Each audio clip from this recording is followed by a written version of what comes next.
हाय, मेरा नाम है Sandhya Patel. Elective paper second aquaculture and fisheries. इसमें मेरा सेमिनार टॉपिक है फिश डिसीज़। हम सबसे पहले इसके इंट्रोडक्शन के बारे में जानते हैं। ट्रॉपिकल वाटर में पाए जाने वाली फिशेस की तुलना टेम्परेचर वाटर में पाए जाने वाली फिशेस ज़्यादा ससेप्टेबल और प्रोन डिसीज़ के रूप में पाई जाती हैं, क्योंकि इनमें पहले से उनके होने और उनके फैलने के लिए कुछ फेवरेबल कंडीशन पाए जाते हैं। इनमें जो वाटर होते हैं वह अप्रयुक्त भोजन का प्रयोग करने से ज़्यादा प्रदूषित हो जाते हैं और इनमें डिकम्पोजिंग मैटर्स कम होने लगते हैं। अनहाइजीनिक कंडीशन देखी जाती है। वाटर में ऑक्सीजन की कमी होने लगती है। तापमान में उतार चढ़ाव देखा जाता है। पीएच में भी परिवर्तन होता है। फिश में जो भी डिसीज़ होती है उसके लिए कुछ फेवरेबल कंडीशन जो होते हैं वह योगदान करते हैं। सिकनेस इन फिशेस के साइन एंड सिम्टम्स। फिश में ब्लिस्टनेस देखी जाती है। टेल एंड फिन्स जो होते हैं वह नॉट फंक्शन नॉर्मली के रूप में पाए जाते हैं। एमलेस मूवमेंट होती है। प्रिसिस्टिंग डिस्कलरेशन देखा जाता है। गिल्स अपेयर पेल्स के रूप में होते हैं। Simply grey excretion on skin होते हैं।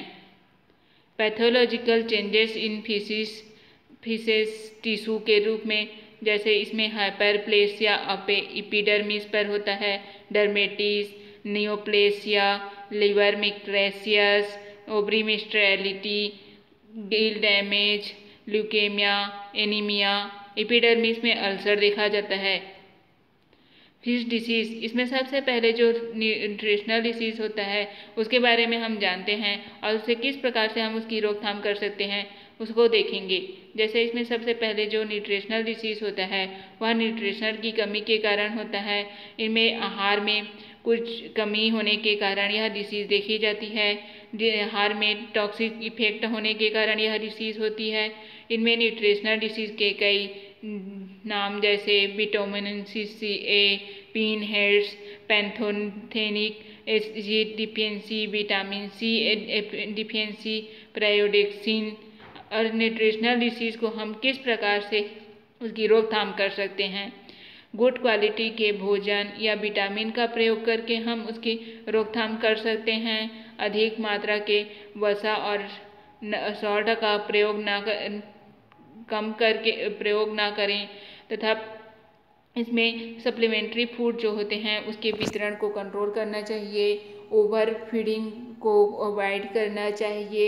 इनमें हॉट एंड कोल्ड वातावरण में फिश को फीड नहीं कराना चाहिए। इंट्रिंसिक डिसीज़ जो होता है वह कई वातावरण के फैक्टर के कारण उत्पन्न होते हैं। वाटर की सांद्रता एच आयनों में परिवर्तन के कारण उत्पन्न होती है। इनमें वाटर में डीओ के कंटेंट के कारण इनमें एक्सपेंसिया देखी जाती है। इनमें ड्यू टू चिल एंड क्लोल फॉलिंग ड्रॉप वाटर के कारण टेम्परेचर होता है। इसमें कुछ इसके रोकथाम जैसे इन्वायरमेंटल फैक्टर हैं, जैसे हाइजीनिक मेंटेनेंस के द्वारा हम इसे कंट्रोल कर सकते हैं। ओवर फीडिंग को अवॉइड करके प्रोफ्लैक्सिस के द्वारा। पैथोलॉजिकल डिसीज़ जैसे बैक्टीरियल डिसीज़, जो बैक्टीरियल डिसीज़ होता है वह माइक्रोस्कोपिक ऑर्गेनिज्म सिंगल सेल या यूनिसेल्युलर सेल से बना होता है। इनमें जो सेल मेम्ब्रेन होता है वह सेल्यूलोज से या चिटिन से बना होता है। इनमें gram positive gram negative bacteria पाए जाते हैं जो पिगमेंट के रूप में पाए जाते हैं। इनमें जो कोशिका भित्ति होती है वह थिक और थीन होती है। Bacterial disease in fishes, furunculosis, क्यूमेलिनेरेसिस, ड्रॉपसी, विरविसिस, tuberculosis, bacterial gill rot, fin rot, tail rot. इसके कॉमन सिम्टम, इसके क्या क्या सिम्टम्स हैं, जैसे कि एपिटाइट में लॉस होता है, गिल का कलर चेंज होने लगते हैं, फिन फ्राइट के रूप में दिखाई देते हैं वाटर में जम के द्वारा। इसके कई कॉजेज जैसे वाटर की क्वालिटी पुअर होती है। इनमें टेम्परेचर में उतार चढ़ाव देखा जाता है। न्यूट्रिशन इम्प्रॉपर होने लगते हैं। पैथोलॉजिकल कुछ साइन है, जैसे इसमें जो फ्यूरनक्लोसिस होता है उनमें स्किन और मसल पर यह ज़्यादा प्रोग्रेस करने लगते हैं। जो हीमोरैजिक होते हैं वह स्किन और माउथ फिन के द्वारा होते हैं। इनमें कई डार्कनिंग बॉडी में कलर होने लगते हैं और पेल गिल्स के रूप में पाए जाते हैं। इसका ट्रीटमेंट हम एंटीबायोटिक वाटर में एंटीबायोटिक का प्रयोग करके कर सकते हैं और नॉर्मली रूप से इसका उपयोग एंटीबायोटिक क्रोमोफिनॉल के रूप में 2 से 5 दिन तक इस 10 PM के द्वारा इसका बार बार रिपीट करके इसका उपचार किया जाता है। फ्लूनेंसिस जो होता है वह इसकी सहायता से हम इन्फेक्टेड जो फिश होते हैं उनमें कॉटन माउथ डिसीज जो होते हैं उनको बहुत की सहायता से उसका उपचार कर सकते हैं।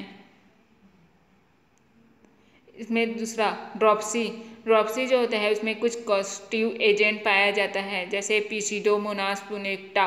ड्रॉप्सी में ओल्ड मेडिकल टर्म के रूप में इसका उपयोग हम स्वेलिंग के एक्यूमुलेशन के लिए फूड एंड टिश्यू के रूप में या बॉडी कैविटीज़ के रूप में करते हैं। ड्रॉप्सी में कुछ स्वैलन बेली देखी जाती है और इनमें कुछ डिसीज जो होते हैं उन्हें क्रैब कल्चर के रूप में पाए जाते हैं। सिम्टम्स जो होते हैं इनके स्वेलिन बेली दिखाई, इनमें बेली मतलब सूजा हुआ पेट होता है। स्केल स्टेन के रूप में दिखाई देने लगते हैं। स्पाइन जो होते हैं वह कवर के रूप में होते हैं। फिश हैंग्स जो होते हैं वह सरफेस पर पाई जाती है। इसका हम ट्रीटमेंट जो होता है वह removal and complete destruction of fishes flowed that by drying and disinfecting the fish pond with quick lime is suggested to prevent spread of the disease के रूप में होते हैं। इनमें इन्फेक्टेड जो फिश होते हैं उसे हम 2 मिनट के लिए 5 mg या केमेनोफोर से सोल्यूशन में डुबाकर उसका उपचार किया जाता है। इनमें कुछ बैक्टीरिया को मारने के लिए हम अप्लाई कर सकते हैं, जैसे स्ट्रेप्टोमाइसिन, क्लोरोमाइसिटीन, ऑक्सीटिसिन आदि का उपयोग इन्फेक्टेड फिश में किया जाता है। वायरल डिसीज इन फिशेस, हम इसमें सबसे पहले जानते हैं कि वायरस क्या है। जो वायरस होता है वह माइक्रोस्कोपिक ऑर्गेनिज्म होता है जिसका रिप्रोडक्शन इनहेबिटिंग होस्ट सेल से होता है। इसका उपयोग हम जेनेटिक मटेरियल के द्वारा होस्ट की कोशिकाओं द्वारा कर सकते हैं। इनमें हेल्दी जो फिश होते हैं उनके बैलेंस डाइट और गुड वाटर कंडीशन के लिए उन्हें इम्यून सिस्टम को स्ट्रॉन्ग बनाया जाता है जिससे वह इन्फेक्शन को फाइट कर सके। Viral disease in fishes, viral haemorrhagic septicaemia, IPNS infection, pancreatic necrosis, SBAC, spring वेगनीमा of carp, CCV channel catfish virus infection, haematopoietic necrosis. इसमें वायरल हीमोरैजिक सेप्टिमा जो होता है जिसका डिस्कवर सर्वप्रथम कैलस ने 1941 में किया था। उसके बाद उसे ज्वालिनबर्ग ने 1965 में कन्फर्म किया और इस वायरस का मेंबर जो है वह रोबिडोनो वायरिडी फैमिली से लिया गया है। इनमें कुछ क्रोनिक डिसीज होने के कारण यह हाईली रूप से इसमें मोर्टेलिटी रेट देखी जाती है। ग्रोथ रेट अधिक होने के कारण फिश डिक्रीज होने लगते हैं, यानी उनमें कमी देखी जाती है। वायरल सेप्टिमा जो होते हैं वह डेडली इन्फेक्शंस होते हैं। इनमें WHS को हम एक्वेटिक डिसीज के रूप में और WHSV को एक्वेटिक वायरस के रूप में जानते हैं। कॉस्टिव एजेंट के रूप में जो वायरल हीमोरैजिक सेप्टिमा के कारण वायरल हीमोरैजिक सेप्टिमा वायरस होते हैं। इसका ट्रांसमिशन जो होता है वह फिश में वाटर के थ्रू होता है, क्योंकि यह उसमें कंटामिनेंट एग्स के रूप में पाए जाते हैं। इसके सिम्टम जो होते हैं, इनमें फिश में इन्फेक्टेड के एक्सपीरियंस के आधार पर हीमोरेजिक जो होता है उनके इंटरनल ऑर्गन जैसे स्किन, मसल पर दिखाई देता है। किडनी और लीवर को ज़्यादा इफेक्ट करते हैं। एयर ब्लैडर में ब्लीडिंग दिखाई देती है। किडनी में स्वेलिंग होता है। Fishes in abnormal movement position अब पे शो करते हैं। इनमें कई हीमोग्लोबिन रिड्यूस होने लगते हैं और air bladder and muscle red intestine, pale gills etc आदि के प्रकार के होते हैं। जैसे स्किन पर रेड ब्लड के रूप में दिखाई देते हैं। डायग्नोसिस, वायरस को हम पृथक करके उसका कल्चर कराते हैं, जिससे इम्यूनोलॉजी में वायरस का न्यूट्रलाइजेशन इम्यूनोलाइज फ्लोरोसेंट ELC PCR के द्वारा होता है। इस सर्जिकल मेथड की सहायता से न्यूट्रलाइज्म PCR का उपयोग करके हम उस फिश डिसीज का ट्रीटमेंट या डिटेक्शन कर सकते हैं। Cure and control, fish disease को हम किस प्रकार से क्योर एंड कंट्रोल किया जा सकता है। इसमें फिश को हम कल्चर कराने के लिए पैलिएटेड पाउंड का उपयोग नहीं करना चाहिए, जिससे वह सुरक्षित रह सकते हैं। इनमें हम सोल्यूशन केमेनोफोर का उपयोग करके पाउंड को सुरक्षित किया जा सकता है, जिससे उनमें फिश का कल्चर कराया जा सकता है और डेली ही 10 से 20 मिनट तक उनमें 10% NaCl सोल्यूशन का उपयोग करके उसमें यंग एज में ही फिशेस को डिसइंफेक्शन कराया जा सकता है।